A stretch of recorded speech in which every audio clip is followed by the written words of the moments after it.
Okay, so in the main graph, this is what I see. You have, I create my stones, I create my diffuse colors based off the heights of the stones and the sand.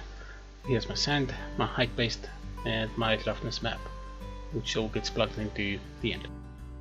First up is the stone tiling. Like, I have built this stone stylized generated rock material for myself. In the end, in result of it is I get a set of 16 more. And for this input you can use any block texture you have, as long as it is a alpha map like one of these. Then I just plug it all into a tile sampler node with my patterns, settings adjusted. It's like 6x6. Make sure it has 4 pattern inputs. Make the rotation and symmetry of each block texture that's being used to have random rotation and symmetry. I randomized the size a bit for each one. I boosted up the scale so it's a bit more bigger in the tile itself. I just gave the tiles a slight offset so it's not equal or like evenly displaced around everything. I gave it random rotations so it's randomized. And then important thing is I put the blending mode onto max, and I just added some color randomization so like not all the blocks are at exactly the same height. So this just adds a bit height offset for each block. After this I take it through 2 anisotropic blur grayscale filters and with just like minor intensities at 90° offsets. This is just to remove some clipping issues that can be caused by any block texture you use. Like sometimes it gets like extra edges. And then on the next step, after I made this, I just use a moisture node as the base level for the sand, and I made the levels, which I just brought it's more closer to the middle, just below, just so I have like a base layer to work off for the sand. After that I use a height blend node where I merge the blocks that's been created and the sand into one node, and that gives me like the nice style and sand offset that you see here.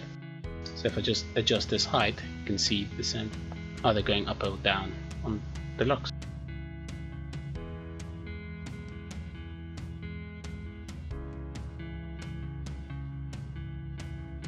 So after that I just plug the height it creates, what's this called, blended height map. I just plug it into a normal map, and I'll go through these with like, oops, and just use that height as well to plug it into an ambient occlusion map, which is setting these settings. And then after I've made the heights and the normals, I just plug this first the rock only into a gradient map, which is set the color and just random colors I used for the texture of the rock. Up next I used the normal map I created and I plugged it into a curvature smooth node, and it's this type of texture, and I just plug that into a levels map and I just boost it up so I just get like the edge highlights for the rock. Then I plug it into a blend node and just multiply this own texture on top of itself with a screen modifier. Then I use the same curvature smooth node and I just boost the levels a bit more just to get that sharp edge highlights. Then using also the stone tiling thing, I use the histogram select and I position it more to the bottom and I blend the own texture on top of itself just to get some more darkness.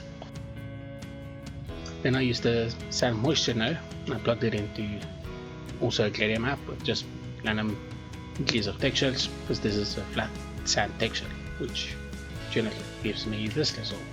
And then using the height blend node height mask, I just gave it a slight blur, and then I plugged this into the blend node between the sand and the stones, and it gives me a nice blended texture. So after I have that, I just multiply it on itself using the height blend mask on invert, just to give that just a little bit more contrast, because I wasn't happy with how light it was in the initial pass. I'll go into the water level one soon. And then I just copied and pasted this to create the gloss. And I started with, since rocks aren't necessarily glossy, I made it quite white. And then I just did the same, like I skinned the curvature node just a little bit, just to give the edge highlights less gloss, and even more on the most extreme corners. And then I just made it a bit darker in the grooves where moisture and water would usually accumulate. And then I just gave the sand also its own gradient map, which is its own roughness values, which is quite nice. And I just blended it with that as well, and I plugged it into the water. And one thing I love is the water node, or water level node, that's available in the Substance Designer itself. So I just plugged my diffuse, my normal, my roughness, my metallic, height and ambient occlusion into this node, and then I just played with the levels. Water level is so easy to work with. And after playing with the levels and results a lot, I came to this look, which I'm quite happy with. And that's about it. Hope you enjoy. This is a node I made myself. In the end it gives me 16 rocks with various some inputs that I can easily switch between, and if I need to randomize it, I can just randomize its seeds and it will auto populate the thing, or generate the corner. I'm still working on it to get it to a point where I actually really like what I have. So first things first, I just used a polygon 2 node set on tiling to 4 with 6 sides, and then I applied a directional warp with a liquid modifier on it, just so it slightly offsets or warps each tile. But because of this, it warped everything a bit more to the left, so I just used the transform 2D to move it back into the center of itself.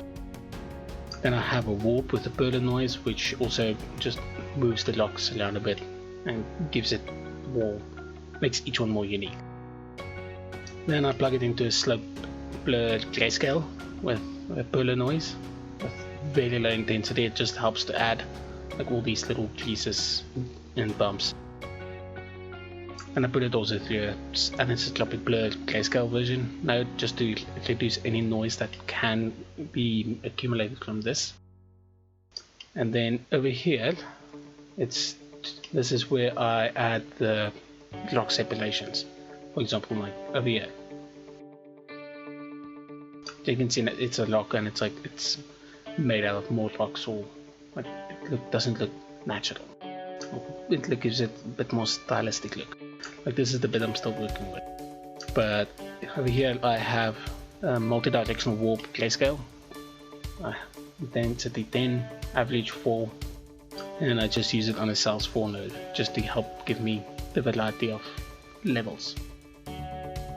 After that, after I blend it, just add subit, the multi-warp grayscale, add subit, and I get the results I like. And then I give it another multi-directional warp grayscale, but this time I use what I already have and I just offset it with the Perler noise I created. And then I just, or if you want more noise or details in the rocks, I just blend or adds up moisture noise on top of it, which actually quite works well. And then over here, I just split each one into its own output, and in the end I get a result that's this.